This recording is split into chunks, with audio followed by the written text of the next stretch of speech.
Nyani man? Yeah man. Nakona na ndugu wanasema aje?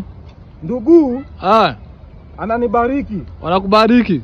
Ananiambia mababu wamemwambia aniangushie mabaraka. Unajua? Tumbili leo. Tumbili umoja. Tumbili? Amesema kuna beef na mimi. Bona sasa? Tumbili? Anasema juu anaitwa Tumbili. Ati nimpelekee mandugu zangu wawili. Wamsaidie. Ati wamsaidie. Na mimi butu respectez-vous ça je. Dede.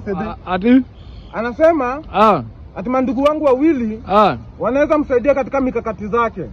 Hiyo inawezekana kweli? Nikamwambia inawezekani. Sasa Tumbili amesema mimi na yeye tukipatana mahali popote ati nitaona cha mtamakuni. Sasa mimi nauliza mimi na Tumbili nani ako na mandugu wengi? Hakuna.